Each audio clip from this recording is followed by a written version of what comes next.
Today, we live in an age of mechanical marvels. But if we look back 2,000 years, we may be surprised by what we find. Fantastic machines were in common use in the ancient world, from war machines to automatic doors and even robotic theaters. The ancients even had a steam engine. Now, we reveal how the first age of machines was in fact in the ancient world. Now on Modern Marvels, Ancient Discoveries 3.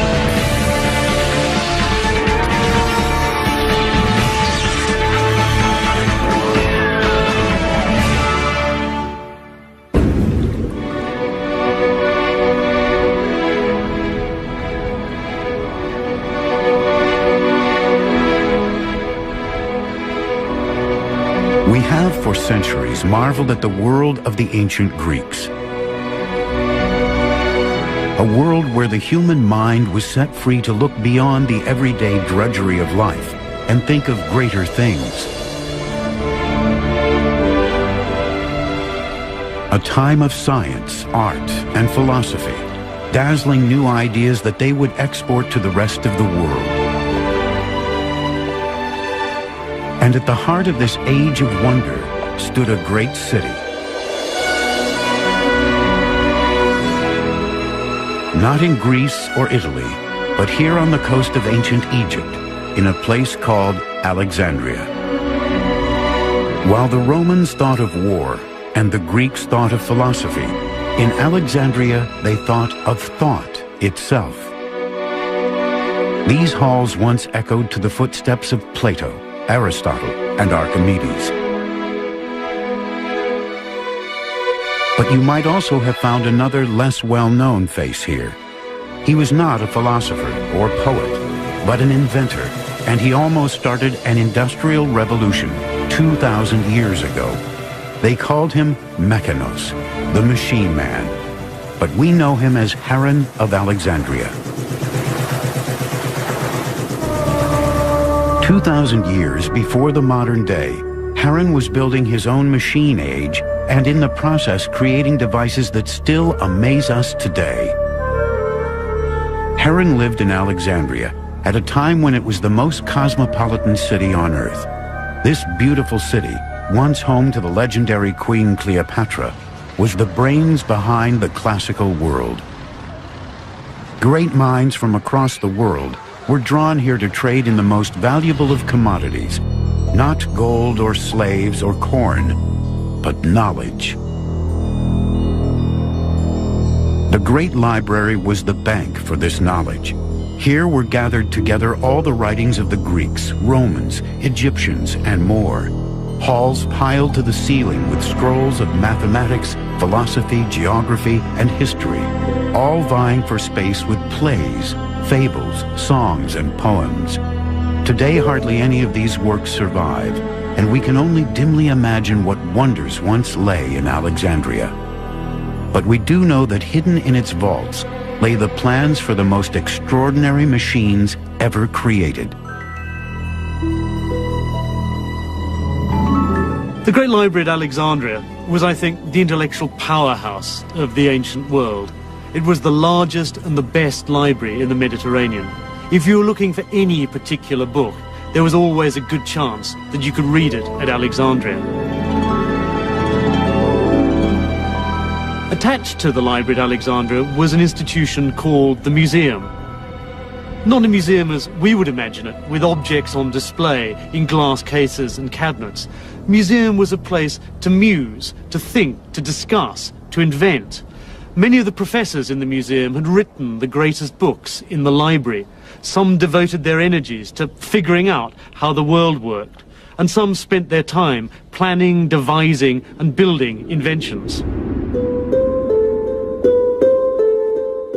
It was here in the museum that Haran set about creating his extraordinary inventions. Today, none of his machines survive, and we know almost nothing about the man himself. But we do know about his marvelous machines, because Haran wrote books on how to build them, and incredibly, copies of some of those books survive. They open a window on the wonderful mechanized world he knew.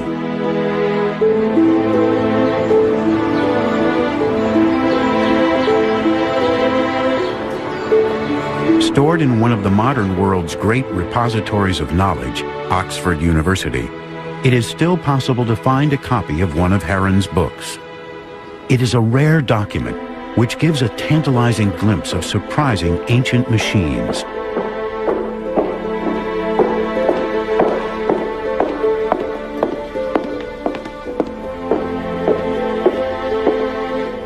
Although the original is long lost, this 16th century copy can take us straight back into Heron's world.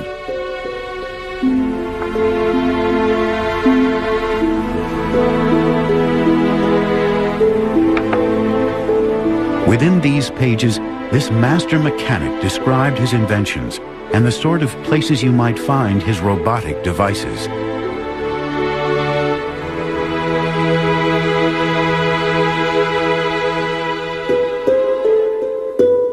Some were for the home, some simply there as entertainment for dinner parties.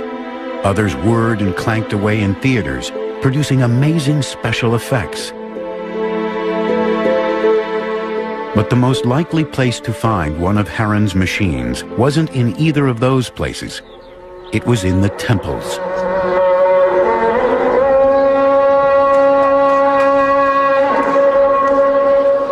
Nowhere in the ancient world was more cosmopolitan than Alexandria, so nowhere had more religions all vying for attention. Today, Islam is the city's main religion, but 2,000 years ago, there were many, many more faiths to choose from. We have to think about in the ancient world that there is stiff competition between different cults. Roman cults, Greek cults, Egyptian cults, cults for political leaders, and all sorts of mixes between these. So if you had something special that would attract attention, then that would give you an edge in the market to attract visitors to your temple. In other words, what priests of all these religions needed was magic. And that's just what Heron could provide, with fantastic machines which would appear to move as if commanded by the gods. He would even create automatic temple doors, which would open and close when a sacrifice was given to the gods. Heron was using his talents as a magician and showman to trick the ancient worshippers into believing they had witnessed miracles happening in front of their very eyes. Heron is credited with inventing the steam engine during the 1st century AD, but the Greeks only used it as a novelty. Modern marvels will continue in a moment.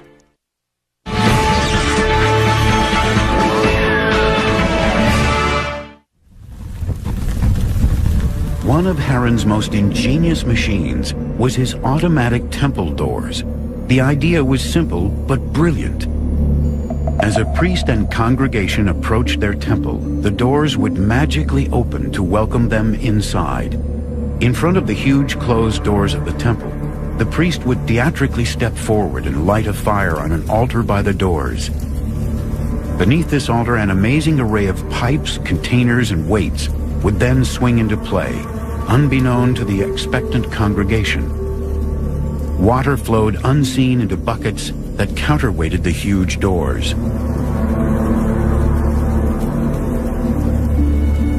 Above ground, the priest might now make a final offering on the fire as the heat drove the hidden mechanism below.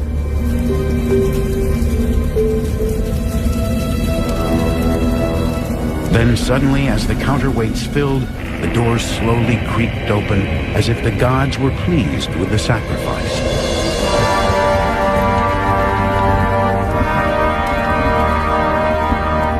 A fantastic finale was provided by the sounding of a fanfare as the mechanism blew compressed air through a trumpet. To Heron, it was simply mechanics, but to the congregation, it was a miracle.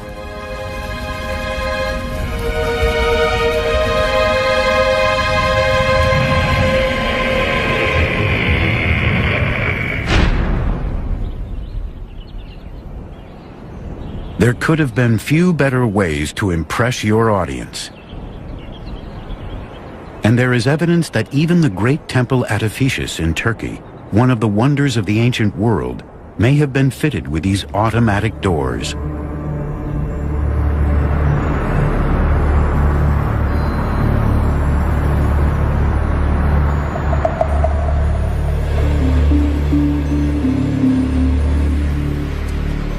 Steve Poole, a kinetic artist, is fascinated with the work of Heron and has built a scale model to show how the automatic doors actually worked.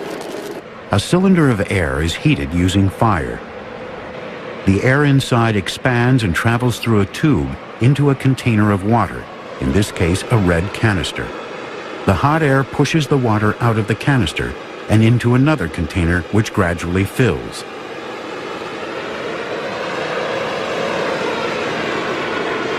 The mechanism uses a counterbalance, and when one container fills and drops, another rises, causing the doors to swing open.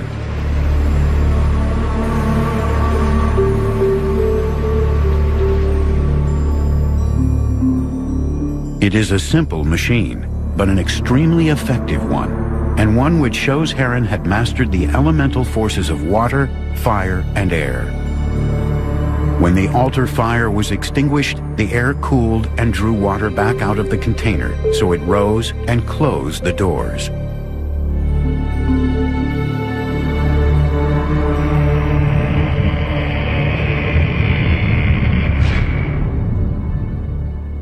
Heron invented many temple machines which included these automated moving figures, which made offerings to the temple fire when it was lit.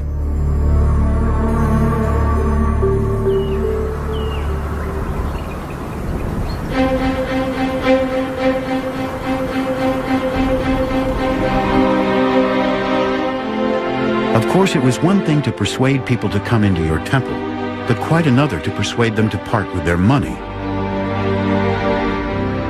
And money was the key to running a successful religion. How to get people to spend it and how to collect it were just two of the problems Heron also had answers for.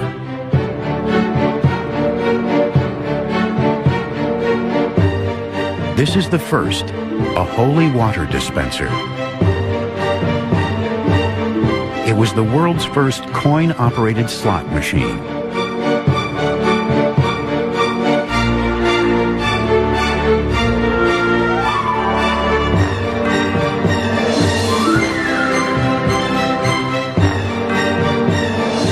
As people entered the temples, they were required to wash their hands using holy water that had been blessed by the priests.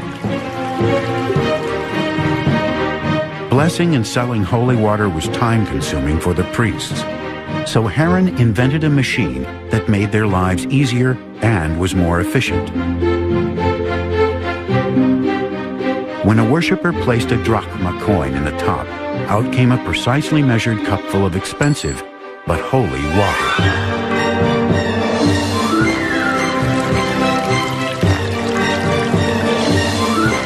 For the worshippers, it once more looked like a miracle. In reality, the dropping of the coin caused a lever to fall, opening a valve to let out water.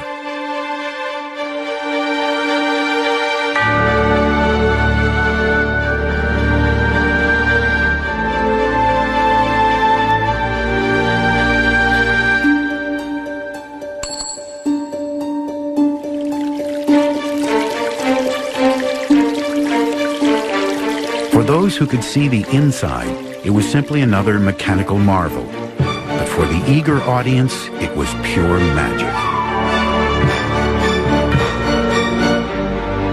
In solving the priest's problem of dispensing holy water, Heron had invented the coin-operated vending machine 1,800 years before its modern equivalent was first patented.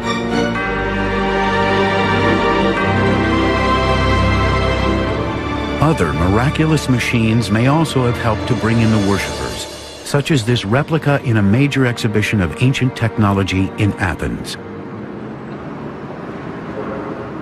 This magical Greek device is a smart tap.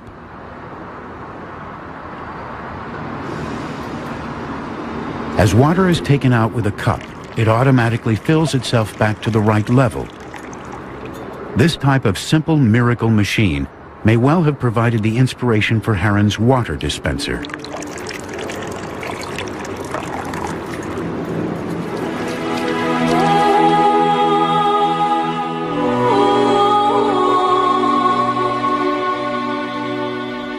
It is hard to imagine today that these silent temple ruins may once have been filled with such magical machinery, performing what looked like miracles to an awestruck audience.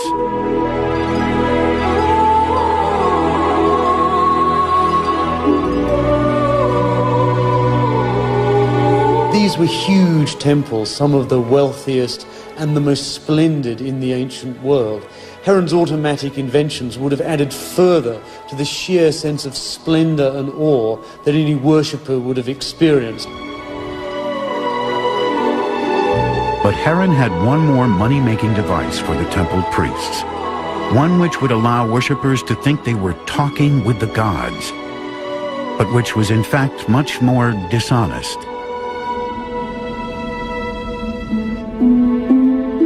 This is the Omen machine, the world's first great con job.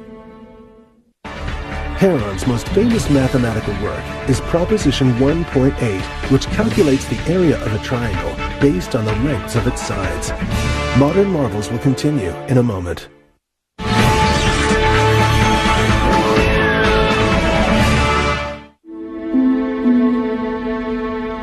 In the ancient world, one of the reasons for going to a temple was to find out what the future might hold. And ancient peoples were happy to pay for a glimpse of things to come. For this, they would consult Heron of Alexandria's Omen machine.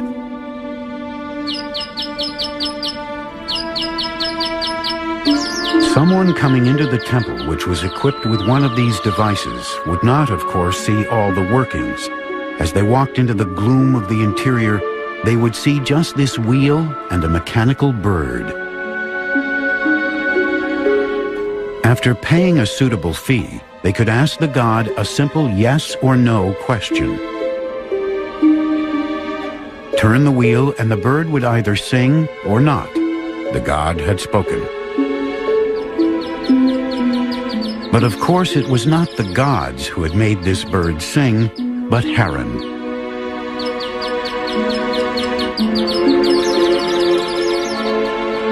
Inside the mechanism, a series of cogs, ropes, and pulleys made the bird sing when the wheel was turned. A simple cog attached to the inside of the device could then be disengaged, perhaps by a priest, to silence the bird if the other answer was required.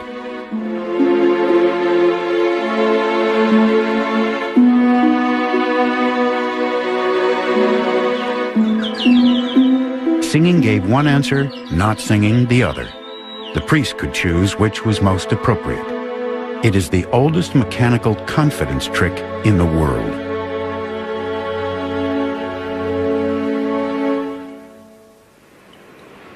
And the wonderful bird song? Just a cup attached to a warbling whistle being lowered into a tank of water.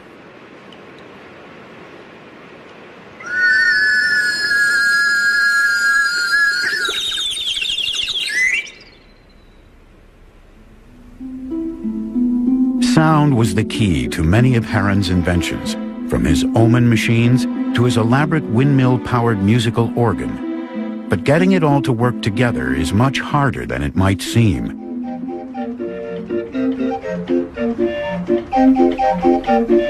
Richard Windley is an artist and musical instrument maker who has been inspired by Heron's machines, which incorporated sound movement within their design. Richard recreated a mechanical singing bird similar to the ones that once adorned the Omen machine. It was an intriguing challenge to see if he could make Heron's bird sing.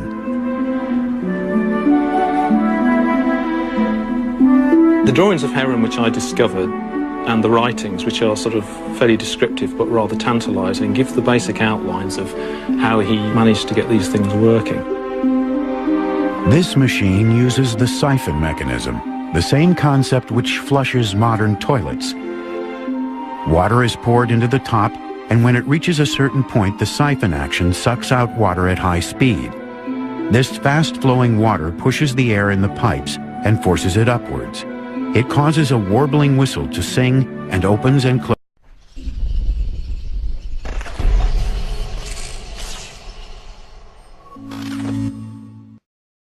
a valve, making the bird's beak move.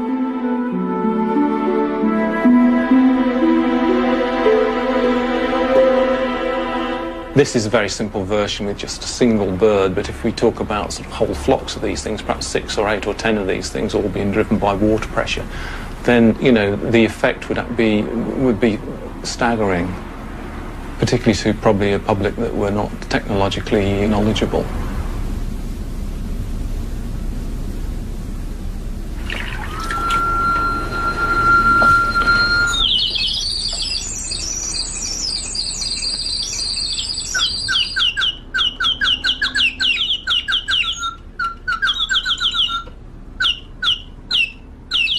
And Heron built far more elaborate machines than this. In this strange device, when you lift an apple from a pedestal, a figure of Hercules fires an arrow from a bow toward a dragon.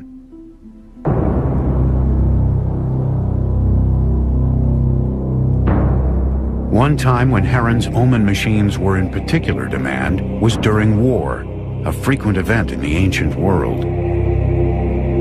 Everyone wanted to ask the gods if they or their loved ones would survive. But Heron could help with more than just omen machines.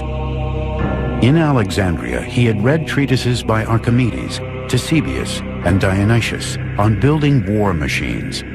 Perhaps he could devise machines that would not just predict the outcome of wars, but would actually help to win them. Heron turned his prodigious mechanical mind to the art of warfare. Heron had automated doors, fountains, and musical boxes. Now he wanted to automate war. Building on the theoretical work of the great Greek mathematicians, he described automatic war machines, stronger, faster, and more fearless than the foot soldiers of the day. A deadly military technology centuries ahead of its time.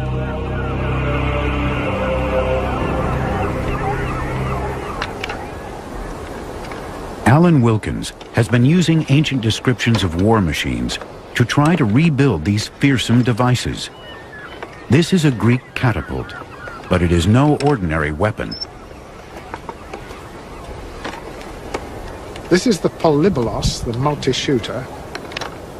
It's the first machine gun, and it's over 2,000 years before what is now regarded as the first machine gun, the Victorian Gatling gun.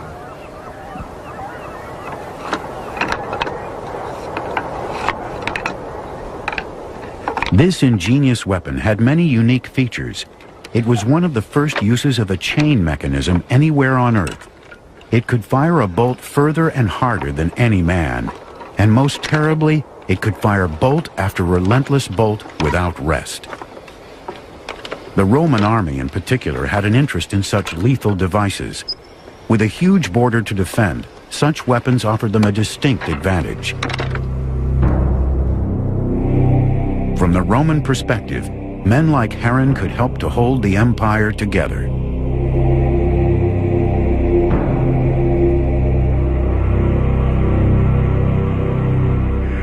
Here on Trajan's column in Rome can be seen an automatic cheruballista, or hand catapult. This machine originated in Alexandria and dates from Heron's day. It may even have been devised by him.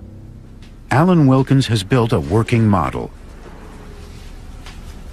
The device mimics the action of a traditional archer firing arrows, but with much more force.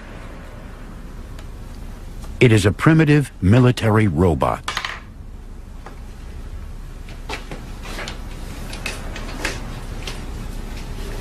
The main length of the machine represents the outstretched arm of the archer.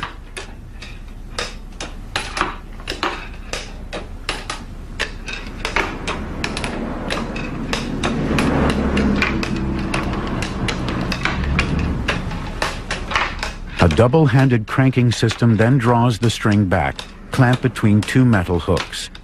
When the arm is fully stretched, these steel fingers then release, driving the bolt forward with terrific force.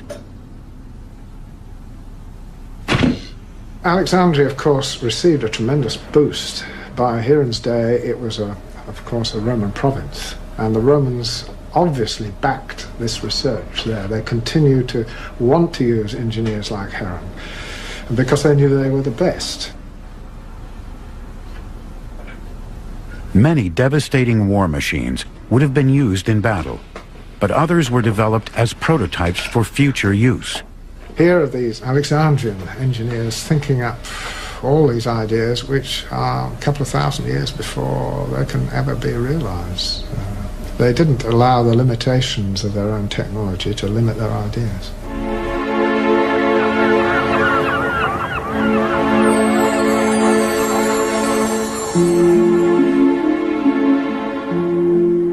But Heron had more to offer the Alexandrians than just siege engines and miracle machines.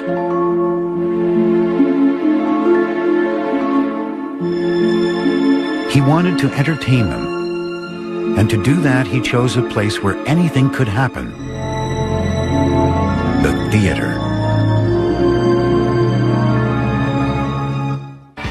Heron describes almost 100 machines and toys in his surviving work, Pneumatica, including a fire engine and a wind organ.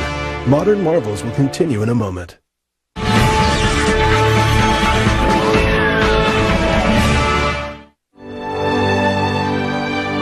It was in the indulgent world of the theatrical arena that Heron knew his genius at creating magical machines could truly be recognized. In ancient times, theater was at the center of many people's lives. It was here that people could join together and discover new ideas and experiences.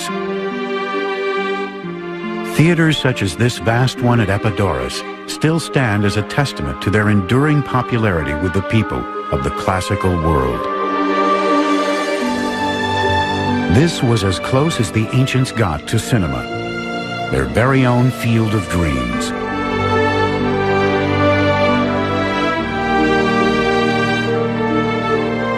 Even the acoustics were precisely scientifically designed, like a modern cinema's, to heighten the audience's experience.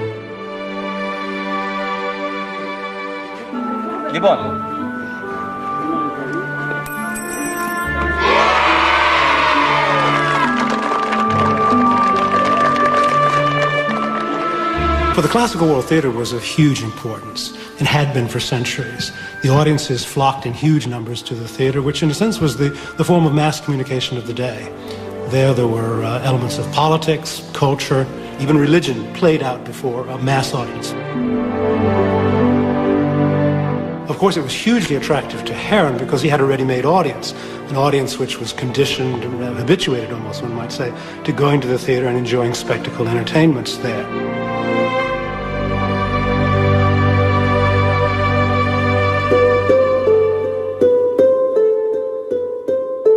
Heron knew he could add to this experience. The skills he had learned building war machines and temple illusions could finally be given free rein on a stage where anything was possible. He began by devising theatrical staging with the eerie ability to move on and off stage on its own. This is the first mechanical marvel Heron used to astound the theater audiences of ancient Alexandria. It was built using Heron's original descriptions. It demonstrates how gravity can be used to make a piece of scenery move on and off stage, apparently of its own will. It is the precursor of the modern computerized scenery we see in the West End of London and New York's Broadway today. Ο Ήρων έχει περιγράψει στα βιβλία του μηχανισμούς και αυτόματα που είναι η πιο ανεπτυγμένη τεχνολογία της εποχής του. Περιγράφει κλειστά αυτόματα συστήματα, συστήματα με ανάδραση και αυτόματα θέατρα που παρουσιάζουν ολόκληρες θεατρικές παραστάσεις.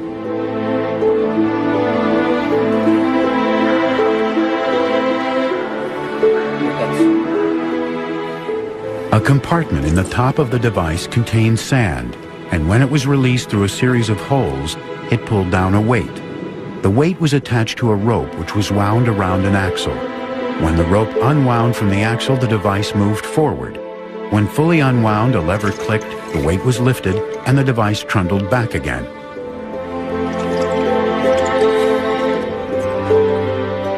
Heron wrote a whole treatise about automatic theatres. The idea of the automatic theatre is that it can move by itself.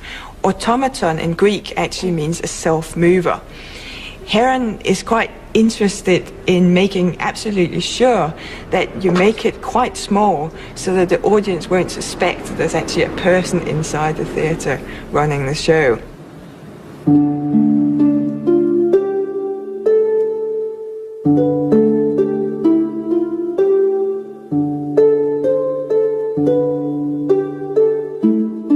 A simple spindle with pegs which made all these movements possible was in fact one of Heron's greatest inventions. This carefully wound arrangement of pegs and ropes is what a modern computer scientist would call a program.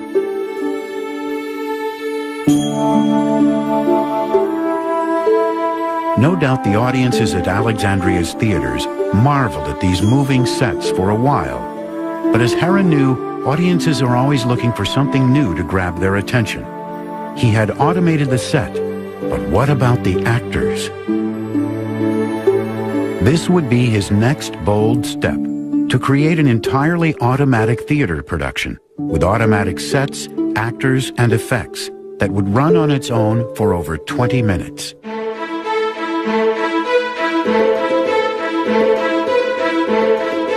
Heron decided to automate the classic Greek tale of tragedy and bloody revenge, Nauplius. The story tells of how King Nauplius seeks revenge after his son is killed by Ajax at the close of the Trojan Wars.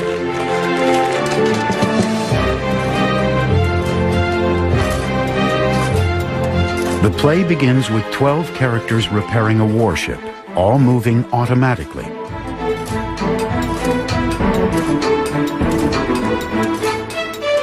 Below the action, the mechanics all remain hidden inside the box, leaving the audiences astounded and intrigued to see all these wooden characters moving in unison. To complete the illusion, Heron added sounds and special effects.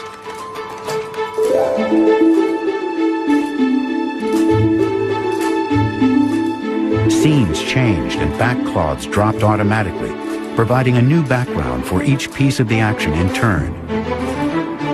To prevent collisions between characters, the action all took place on different planes, which rose and fell at different times during the performance.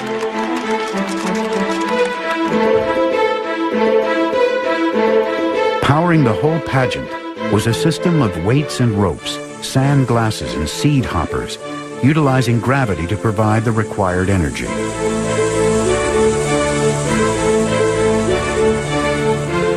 The complexity of so many choreographed automatic elements was an incredible feat of engineering and ingenuity.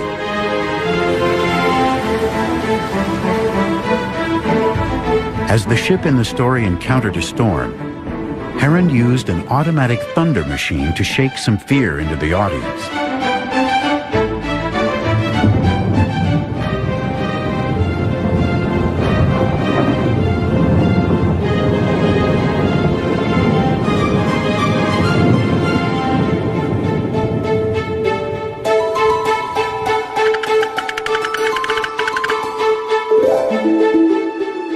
The goddess Athena appears on cue to command the weather as the story reaches its climax. She causes a bolt of lightning to hit Ajax, the enemy in the story. He dies, and our hero Nauplius finally has his revenge.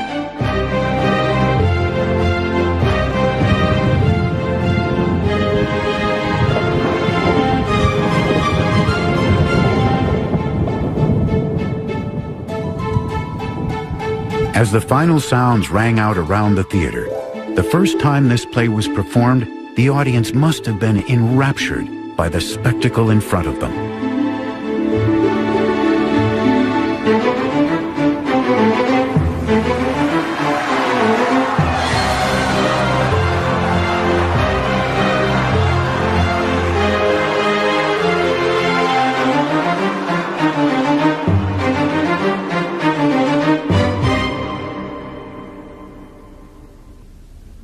Actually making the play happen was no less miraculous than the event the audience had just witnessed. It might not be magic, but it required a mathematical genius to make it work.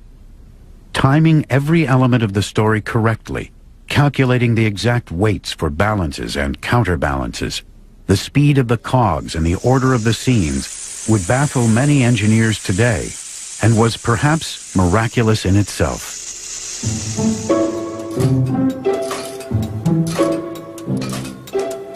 The engine which drove the whole show was this hopper. It harnessed the power of gravity and was filled with either sand or seeds. The slow release of these then started a chain of events. As the seeds fell, a weight on top of them lowered. That weight then pulled a rope, which then in turn turned a spindle. This spindle was effectively the master control. It held the program stored in a complex system of ropes wound around pegs, which set off different aspects of the show when the rope was unwound past certain points. It triggered the individual pieces of the theater, such as this spindle, which revolved to make dolphins apparently leap through the waves.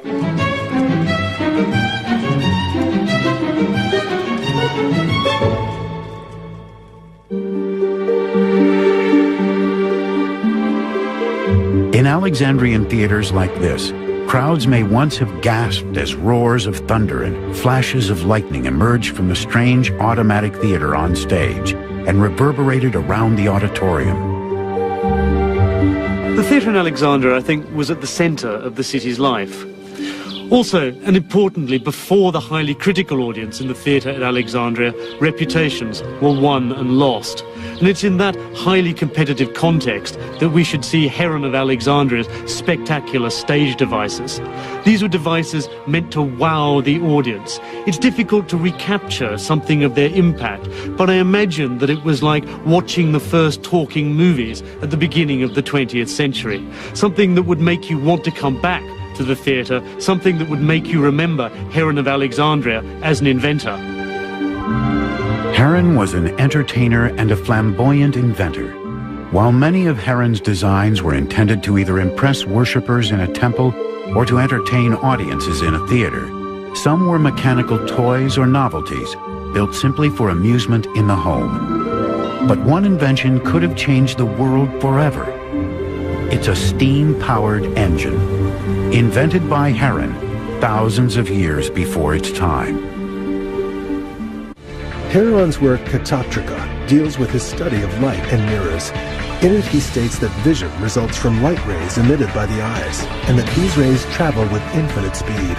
Modern marvels will continue in a moment.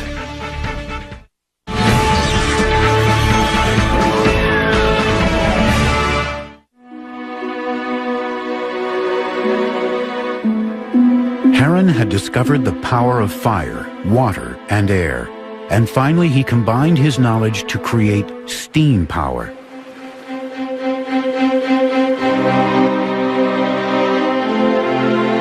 This would lead to the invention of a simple but remarkable device. The strange machine is Heron's steam ball, the first steam turbine engine, and the fastest revolving mechanical instrument in the ancient world.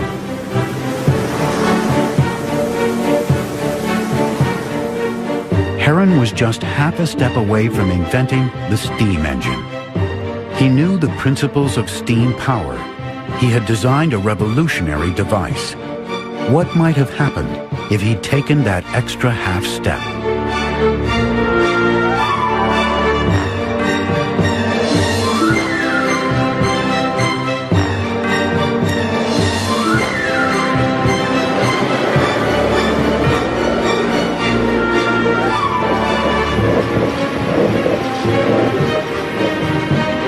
I'm heating up this container here so that it generates steam. There's water in here, and the steam will come up through these pipes into this ball and out through these jets, and then it should spin.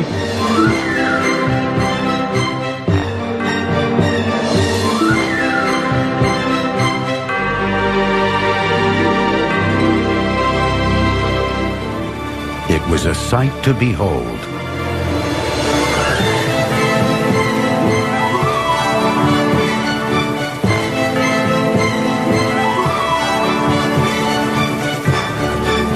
Heron had managed to control the power of steam. It was a remarkable breakthrough.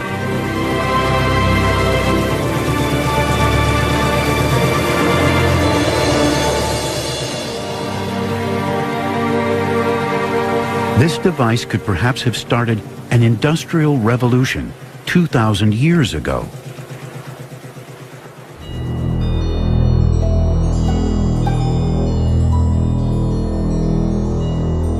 Had Heron combined what he knew about pistons with this steam ball invention, he might have made a true steam engine.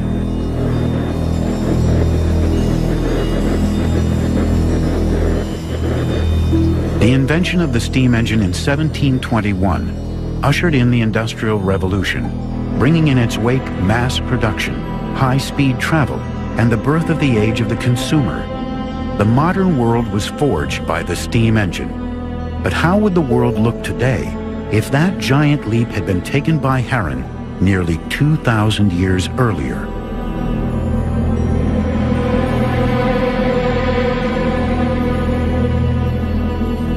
So why didn't Heron's greatest invention start a revolution? Perhaps he simply didn't make the connections and never saw this wonderful machine as anything more than a toy. Or more ominously, in a world run on cheap and plentiful slave power, perhaps no one saw the need for labor-saving devices.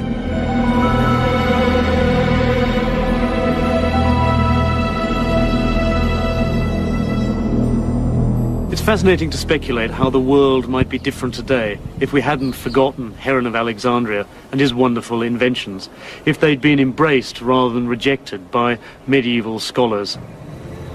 If the people who'd seen the wondrous steam ball had thought of it as more than an idle curiosity or just a children's plaything. After all, it's clear from his inventions that Heron of Alexandria knew about steam mechanics and knew the basis of computer programming.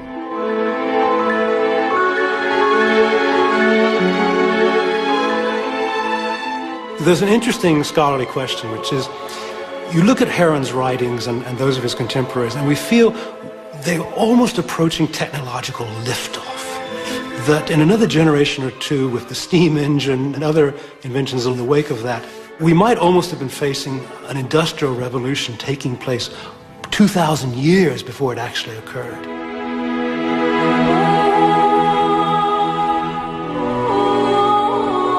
We consider ourselves today at the cutting edge of technology. But in many ways, we are only just beginning to catch up with developments in the ancient world.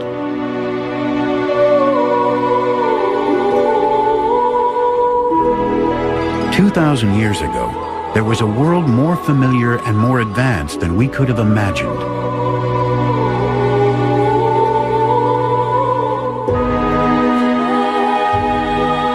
A time when mechanical machines brought wonder and magic to ancient cities. A time that has been forgotten for centuries and is only now beginning to be revealed again. What ancient discoveries still await us, and what others have been lost forever? Heron has given us just a glimpse of his amazing world.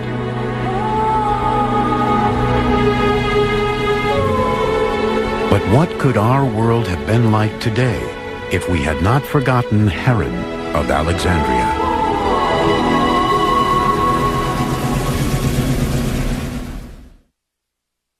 Tomorrow on the History Channel.